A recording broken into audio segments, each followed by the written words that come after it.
הם מצטטים רבים מהדברים שנאמרים בבית הזה, שחלקם שמענו עכשיו.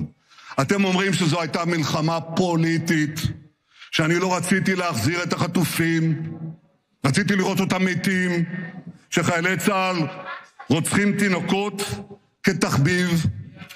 אנחנו נלחמים באנטישמיות הזאת בכל העולם. העברנו עכשיו, רק עכשיו, למעלה מ2 מיליארד שקל למשרד החוץ, כדי להילחם בתעמולה הזאת. אני מאמין שצריך להילחם בה בשיטות חדשות, אבל לצד כל האתגרים, תראו את ההישגים הכבירים שלנו. רק אתמול בא הנה קנצלר גרמניה, פרידריך מרץ.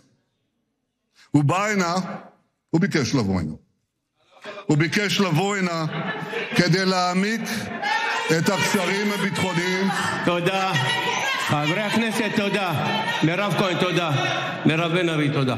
איך אתם ססים? אחרי התודות מגיעות הקריאות לסדר. איך אתם ססים לחזור על הדבר המגונה הזה של חוקר, של תובע מושחת, שהואשם בפעולות מיניות נגד אחת מהעובדות שלו, שונאת ישראל דרך אגב.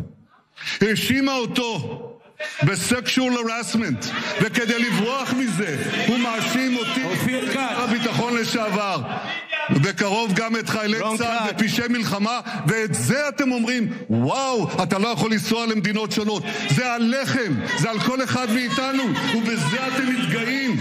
זה אומר הכל. אבל לצד... גברתי, זה עלינו. זה על כל אחד מכם, ואתם גם לא יודעים מה מתוכנן שם. על ידי גוף מושחת. את בית הדין הבינלאומי אתם מצטטים? אותו, אל תפריעו לראש הממשלה. תתביישו לכם. לא עוזרים לו. תתביישו לכם.